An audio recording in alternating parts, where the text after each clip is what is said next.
Welcome to the Perry's Prayer Warriors channel.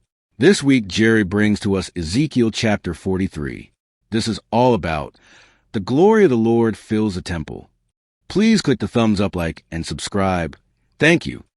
So today, Ezekiel, we're chapter 43, and we'll talk about it in a minute, but he's going through in great detail the construction of these buildings of the temple and now it's going to be talking about the altar, all of the very, very detailed stuff. And he's trying to give the people of Israel that are still captive hope and some encouragement that things are going to get better. Okay. Their temple's been destroyed. Everything's been destroyed. They're not home. They're hearing all this stuff going on over there. They don't like what's happening. And he's going to say, okay, here's what's going to happen. Okay. They do miss the point that it's thousands of years in the future that all this is going to happen. That's, that isn't really brought out that much, but it's a way to give hope, just like we have hope today of what's going to happen in the future too. Okay. We have the same hope they had. Okay. But it's a way for us to, you can get through life knowing, that things are going to be really good. Okay. You look out the world right now at the news and everything, and after a while you just say, turn it off. I've heard this. So, it's like things don't happen fast enough and then they happen too fast. It's just, it's a confusing world if you can't get back to what's really happening. Lots of noise. Well, that's a good point there. Lots of noise from everybody. Everybody's got noise. It's because they want to be together with people. There you go. Jerry, you think that Ezekiel knew that it was far in the future? No, he didn't. Yeah. I don't think he did. I don't think anybody, no one knows. Well, first of all, they don't know it's 1,000 years. That's not mentioned until Revelation. Mm-hmm. I mean, they know it's in the future, but they don't know how far in the future, and they don't know how long it's going to last. They think that that's the end. Mm-hmm. They think when that happened, when he's talking about what he's describing, that's it. He's really talking about the 1,000 years, and we'll talk about why the 1,000 years. But the 1,000 years is what he's talking. He doesn't know that it's 1,000 years. He just thinks now we're together with Jesus, okay, or with God. They don't even know about Jesus at that point. Somebody read 1 and 2, verse 1 and 2, 43. Afterward, he brought me to the gate that faces toward the east. And behold, the glory of the God of Israel came from the way of the east. His voice was like the sound of many waters, and the earth shone with his glory. There's so much going on right here. This is where Ezekiel's visionary tour of the temple began, and back in chapter 40, verse 6 is when he started this tour. And also many years before, the vision that he had. Somebody read Ezekiel 11, 22 to 23. So the cherubim lifted up their wings, with the wheels beside them, and the glory of the God of Israel was high above them. And the glory of the Lord went up from the midst of the city and stood on the mountain, which is on the east side of the city. So what he's describing is, he's saying, this is when the glory of God left. Yeah. He left the earth. He's gone. We're going to talk about a little bit more about that. It's same from the east. He's coming from the east. He's coming from, we'll see, comes from the Mount of Olives. The temple back then that he was talking about before it was destroyed was the second part. You had the tabernacle and you had the temple. And what were they? The home of God, right? Mm-hmm. That's where he resided. And how'd you know that? Because of what they call the Shekinah glory of God. Okay. And without this glory of God, it's just a building. It's not really what they had been used to for so many years. Okay. When they built the tabernacle, right after they got across the Red Sea and they got back in, they get ready to move around for 40 years.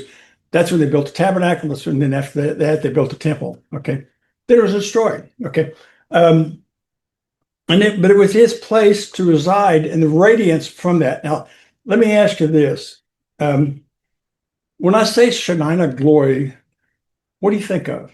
What do you think that means? The best definition I could find for this is the visible manifestation of the presence of God. Now, later on, we might look at it and says it might be not only the presence of God, but the presence of God's glory. Okay. We say, that was a glorious catch. That was a glorious, I go, oh yeah. Once you hear the word glory, you got the only way you can associate me after studying this stuff is the only way that glory sense is that is of heaven. We don't have glory here, we have glory there. We go, we are justified, then we're sanctified, then we're glorified. But we're in heaven. Glory is in heaven. Okay. So we don't see that. Okay? So when you say glory, Ezekiel stops his discussion of the details to talk about the glory of God. I thought, man, this must be important stuff. Remember, this is an interesting thing too. Nowhere has, that I think of, has any of us said, this is how you build it. He's given us blueprints, exact measurements of how it will be. He didn't say we'll build it. So it appears that if these things are to occur in the millennial reign, God's going to build them. He's given us these detailed instructions so we can say, now I told you this is going to happen. You have 1,000 years, they don't know that, but they have 1,000 years to look at the details of what I told you and see that it's exact. That's how I take care of you. That's how I'm going to take care of you. Exactly like you need to be. Don't worry about all the things that are happening now. There's a plan for you. It's my plan. It's God's plan. And it's going to come true exactly like I say. You remember, we talked about before, Satan is trying to get one statement by God, one promise by God to be untrue. Just has to get one. Because if he gets one, then God's not God. And so he's done all these things throughout history. That'd be a good story too. All these things throughout history of how he's tried to stop or change what's going on. Because when God says something, because there's no time with him, when God says something, it's done. He's reviewing the past of what it has before it comes. Okay? And you'll see Ezekiel really is saying some things in here too. But we'll get to that in a minute. But then he says that it's going to be the voice of like a sound of many waters. It says the glory, the sound of his voice. He's coming from the east, and his voice is going to be like the many waters. And it's going to be awesome. So it's not only going to be the sight, and we're going to talk about how much of it covers, but the glory. It just really affected me this week about that glory. Because we don't even see the glory of God right there. Now we think and we sing about it and all that kind of stuff, but we're not. They saw it. I mean, the Israelites saw His glory, and when you see that and then you don't, it's like, duh, where'd He go? What's going on? Not only did they see it, the rest of the world see it, and the rest of the world will see it. Okay, that's the important part of it too. So somebody read verses 3-5. It was like the appearance of the vision which I saw, like the vision which I saw when I came to destroy the city. The visions were like the vision which I saw by the river Chebar, and I fell on my face. And the glory of the Lord came into the temple by way of the gate, which faces toward the east. The Spirit lifted me up and brought me into the inner court, and behold, the glory of the Lord filled the temple. So, and the picture on the left there is, remember his throne was on a glass still, and the wheels that were interchanged wheels that could go any which way, and the cherubs and the glory. All that. Okay, that's the vision. He says, I remember this. I already had this vision, guys. I've seen. Oh, back then it was not a good thing because he was destroying Jerusalem. But now I'm talking about him coming back. He's going to be coming back. So that's where he goes, because back then we were going to destroy Israel, Jerusalem. But now he's coming back to be with us forever. And then he says, I fell on my face. He did that just 2 or 3 different times two times where he said, I fell on my face. That's not, it's not what the commentary says, it's not a familiar or comfortable sight. Hey, there's the glory of God. Yeah, I mean, when you see that, it's not like, oh, I should do this. It's like he had to. It was a natural response. It's part of the response when we see it that we will do. You can't think of anything else. And then it says, and we're also going to see that when the glory of God shows up, it's swiftly. It doesn't linger. We're going to talk about how he let and the other things about the glory leaving. It hovers. When he was talking about back before it hovered. It's like God is, I really don't want to leave, but you will not obey me. I'm not going to stay around. And he kind of hangs there and waits and waits and waits. And he says, okay, I'm going. But when he comes back, it's instant. Okay, because he wants to be with us. He created us. He created because he wanted to be with us. He didn't create us to kill us. He didn't create us to just laugh at us. He created, he wants to live with us. I mean, if you think about that, it's hard to imagine that he created me to be with him. He did create me 6,000 years ago in his mind. You know, and he knew exactly when I was going to be here, knows how long I'm going to live. I don't know, but he does. But he knows all that. He knows when I'm going to be with him then. That's pretty awe-inspiring. You know, you see these people that are trying to fawn around politicians or around movie stars and things. You know, oh, I just want to give me a selfie with them. You know, it is so neat to be with them. But God's going, hey, Jerry, come here, I want to get a selfie with you. God's doing that, not me. He's the one that wants to be with us. And this is the glory filled the house. We're going to talk about what all that means later on too. How he fills. It's not just the house he's going to fill. The house is being the new temple, the Ezekiel temple that we've been seeing how it's built for exact reasons. Okay. And so I read 6-9. Then I heard him speaking to me from the temple, while a man stood beside me. And he said to me, Son of man, this is the place of my throne and the place of the soles of my feet, where I will dwell in the midst of the children of Israel forever. No more shall the house of Israel defile my holy name, they nor their kings, by their harlotry, or with the carcasses of their kings on their high places. When they set their threshold by my threshold, and their doorpost by my doorpost, with a wall between them and me, they defiled my holy name by the abominations which they committed. Therefore I have consumed them in my anger. Now let them put their harlotry and the carcasses of their kings far away from me, and I will dwell in their midst forever. So it says, and then I heard the one speaking to me.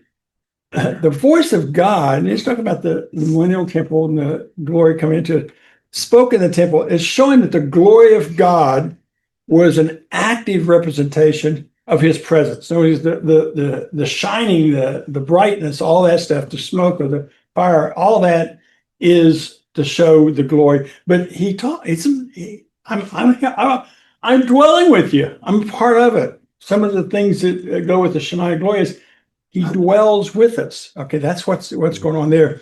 So where it says where the glory of God was, where the glory was, God was, and where God is, he speaks. And now like this, while the man was standing beside me. Well, this is the tour guide. The tour guide is and this is the last mention of that guy. He's gone. He's done the tour. See ya. He's gone out of it. Says, and then he says, and then it said, now it's Jesus speaking, or, you know, and he says, this is the place of my throne, the place of the soles of my feet. That means he's going to come to this temple, and that's where he's going to live. He's going to reign from here. He's going to stand here. This is where he's going to be. Says the soles of my feet. That means he's standing there. He's actively living in the new temple. And it shows and he says, I'm going to do that forever.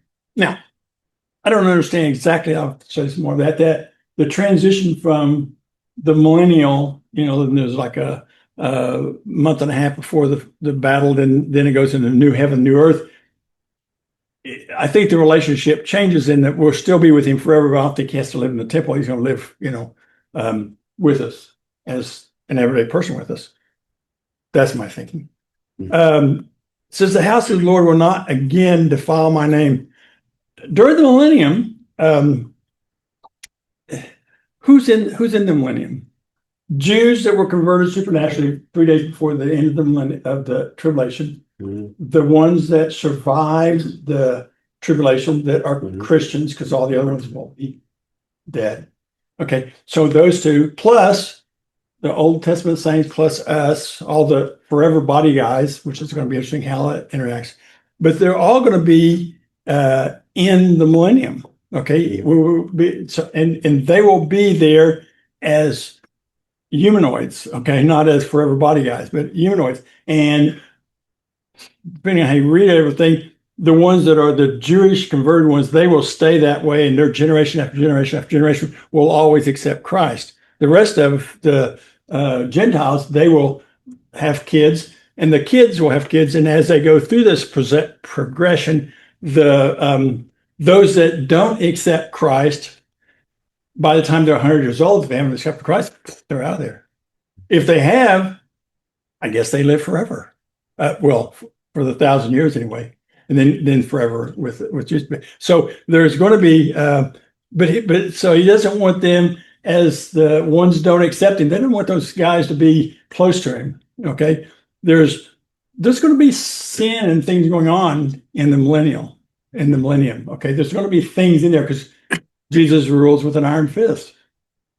There'll be doctors and lawyers and firemen and policemen in the millennium. Not so much in heaven. You don't need them. Those guys are toast. They don't get a job anymore. But he said, this is, and I will dwell with them forever. Okay, so he's going to do it forever. Go read 10 to 12. Son of man, describe the temple to the house of Israel, that they may be ashamed of their iniquities, and let them measure the pattern.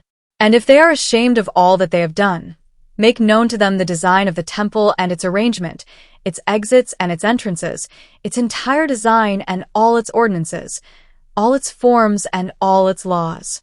Write it down in their sight, so that they may keep its whole design and all its ordinances, and perform them. This is the law of the temple. The whole area surrounding the mountaintop is most holy. Behold, this is the law of the temple. Okay, so describe the temple to the house of Israel. So tell the people of Israel about this temple. This is one of the reasons that God gave Ezekiel this vision. Through his description of the promised temple, down to the measure and pattern of the temple, Israel would see how great the restorative love and grace of God restore them, and it will make them ashamed of their iniquities. Okay, they'll begin to realize we killed the dude, and we killed him because we didn't believe him. But look who he really is. And he says, make known to them the design, its structure, its exits, its entrances, the statutes, its laws. Write it down in their sight. Don't let them forget this. Let them remember that this is written down, and the Bible will go through eternity with us. Okay, remember, they can go back and look at this. Okay, and during that 1,000 years, they have time to do that. Okay, the law of the house, and this is the law of the house. The foundational principle of the Ezekiel temple is holiness. That's what it's talking about. God present in there through his Shekinah glory, and all around shall be most holy. But he's going to be there, and the whole area and all of Jerusalem is going to be part of that glory. One of the commentators talked about chapter 43, verse 12, all the way through 46, 24, which you'll be doing. It says most translators understood that the word that they translated it from the Torah was really translated as law. Okay, They think about this for a minute. In the millennium is to show the Jews that God keeps his promises. will probably live in a Jewish Hebrew environment during that time, during the millennium. It also makes sense because it's talking about from now on, we're going to be talking about all the new things that Israel's bringing. And what this guy was saying is it's going to be the new Torah. They're going to redo the Torah. So it's going to be like the Bible. We're going to find out what the real thing is. It's the Torah with Jesus in it. Okay. Someone read 13 to 17. These are the measurements of the altar in cubits. The cubit is 1 cubit and a handbreadth the base, 1 cubit high and 1 cubit wide, with a rim all around its edge of 1 span. This is the height of the altar. From the base on the ground to the lower ledge, 2 cubits. The width of the ledge, 1 cubit. From the smaller ledge to the larger ledge, 4 cubits. And the width of the ledge, 1 cubit. The altar hearth is 4 cubits high, with 4 horns extending upward from the hearth.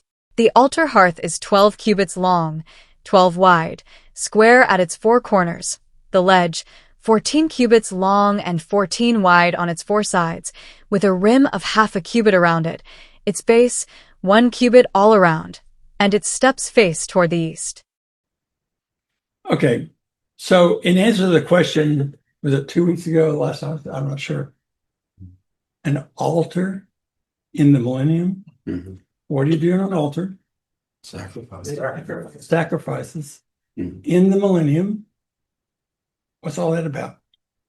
That's the confusing part. Confusing, right? Yeah. Why?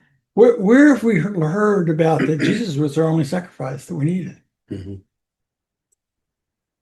Yeah. In Hebrews, it teaches that Christ alone. Yeah. We don't need these sacrifices. So what's going on? You might have an idea. It's not easy to think about, but what it is, what's going on, and it's not just Ezekiel. Isaiah talks about it, Zechariah talks about it, and Jeremiah talks about it.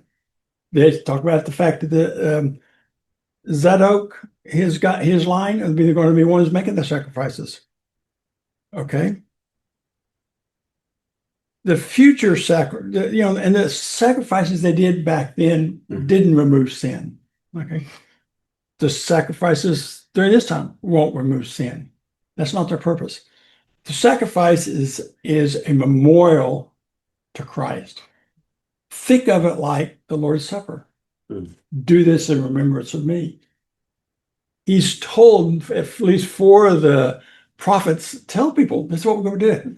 I'm going to be building, you're going to build an altar, and you're going to have sacrifices, and you're going to do this in remembrance of me. You're going to do it as a memorial to me. Okay. Not for the getting rid of the sins. I've already done that. That's done. You don't have to, that's not going to happen. What's happening now is a memorial service. Hey, Jerry. Now, see, this is what's interesting because Kevin reminded me I had sent this to him. Everybody says X is just a bunch of junk. This is what was in X in the last couple of weeks. During the millennium, Christ will be physically reigning on earth, but many people living in that kingdom will still be in natural bodies and nations still exist. The temple and sacrifices will serve as a memorial and teaching system for the nations about the price of redemption. Yeah. I love the way that said that. So Christ isn't contradicting himself. The cross finished the work of salvation.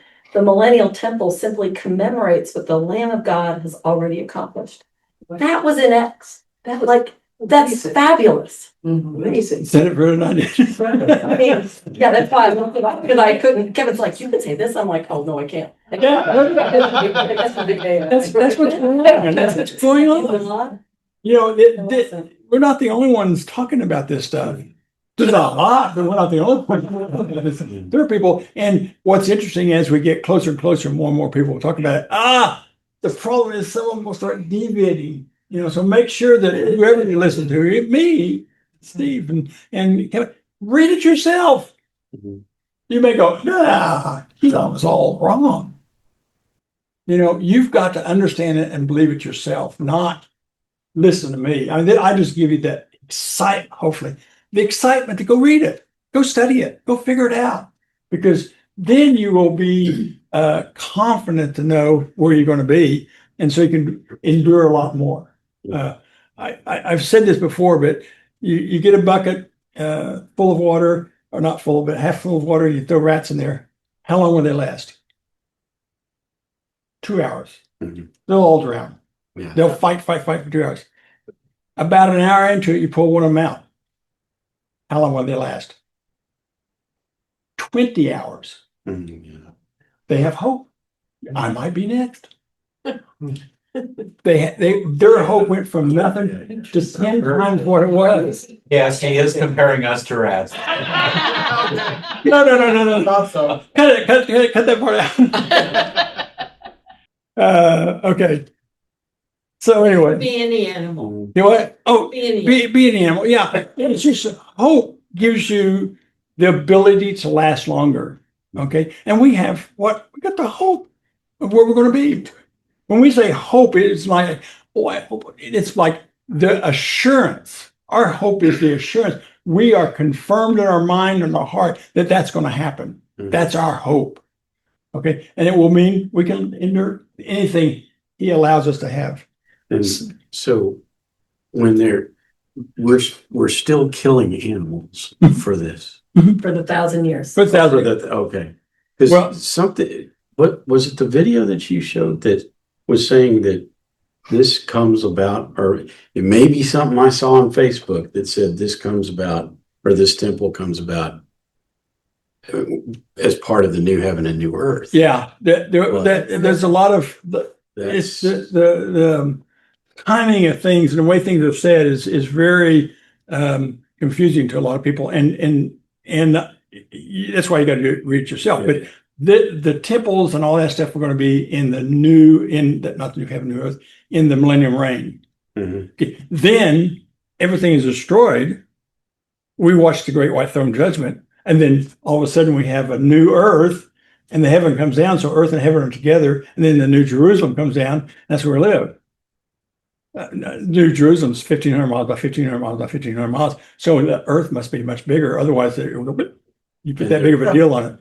and there's no temple there? Or, No, Christ is no, there's no temple there. okay. In the new heaven, That, new that earth. makes a lot more sense. There's no temple. You don't need a temple. Right. He now forever will dwell with us. Hey, Jerry, how you doing, man? Hey, thanks. Love that talk the other day we had.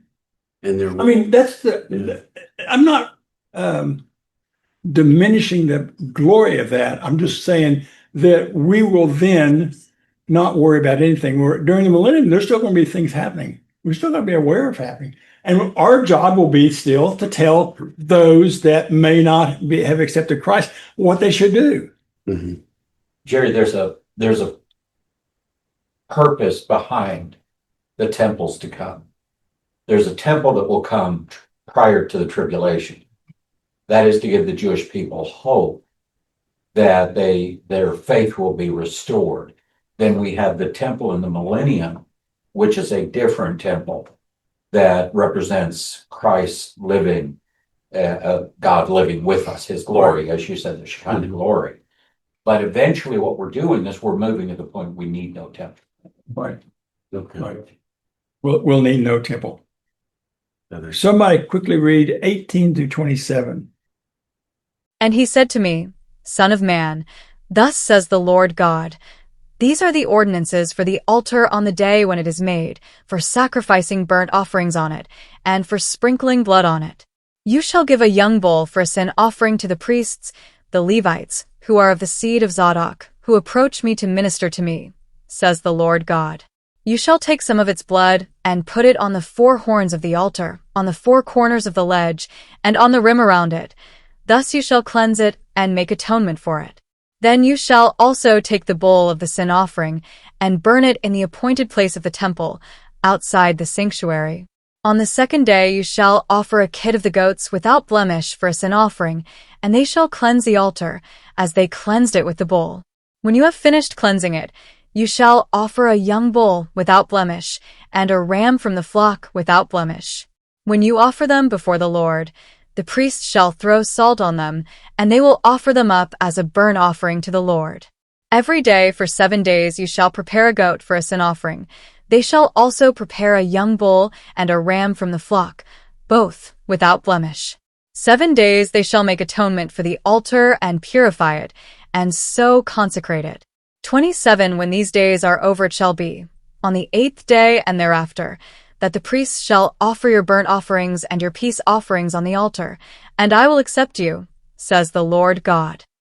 So he's telling them, this is how you consecrate. You got the altar. I'm going to provide you with an altar. I want you to consecrate it. And here's the process you go to consecrate it. And it's written as if Ezekiel's going to be doing it. Ezekiel will be in the millennium. He may be doing it. He may be the one. In Exodus 29, it was written as if Moses would perform the purification ceremony. So it's written as he would do it. And he very well could be doing it. I love this part. It says, and on the 8th day and onward. So for the next 999 years, 11 months, and 22 or 23 days, they're going to do an offering. So every day in the millennium, there's an offering. And it's again to remind people of what Christ had to do. Do you know that today, when they do the Passover, and but 7 days before they bring the lamb in, well, they actually get a lamb, bring it in, let it be a pet for the kids, and then in front of the kids, they slit its throat. The image of that death to something that they've learned to love is more than, it's what's supposed to affect their heart. Okay, it's supposed to be that. It's horrific, but that's what he's saying. This sacrifice, they're going to kill animals. They're going to put the blood out there. They're going to burn the animal every day for 999 years, because that will be their memorial to Christ to show that he is the only sacrifice that counted. Kevin, what did you bring up this morning about the Shekinah glory and in the temple goods? Right. You want me to give a brief update on Sure. that? Okay. Yeah. This comes from a story out of the Jerusalem Post, and I've sent it to these guys. Back in the 30s, it became known to a certain rabbi he was allowed to go down about 4 stories underneath the Vatican. And as you know, when they took the temple goods, the Roman army brought them back. They are somewhere in Rome, probably in a palace for one of the emperors. The Vatican was built on top of this temple, and now all this stuff is about 4 stories down. And the way that it missed when the barbarians came through, they put dirt over a wood floor, and they just completely missed everything below that dirt floor. Anyway, this guy was allowed to go down. He was a rabbi. He opened the doors. There was a single guard on the thing, and the guard wouldn't look in. And when he opened it up, he could see the Shekinah glory still on all the temple goods. Roll forward to 1990 or 2000, there was a Jewish student in one of the colleges there at the Vatican, and they were always trying to convert him. Finally, they liked him so much, they said, we're going to give you a special gift. We're going to let you go down and see all this stuff. And he got to open them up and look at them and see the Shekinah glory in there. Yeah. But the upshot of this is now they think there's a movement for negotiations for taking the temple goods back to Israel, repatriating them. So they're also I've read that they're training the priests back in Jerusalem to do how to do all the sacrifices. So it's an exact way. It's not, oh, by the way, we'll do it this way. It's not like they figure out how to do a worship service. It's exact, already set up for them. So yeah, it's and Ezekiel's, he's not presenting with the sacrifice stuff. He's not presenting a new administrative rule or whatever, because it's the acceptance of God has always been on the basis of sacrifices. So the sacrifices are part of the situation that's going to be in there. So that was the lesson.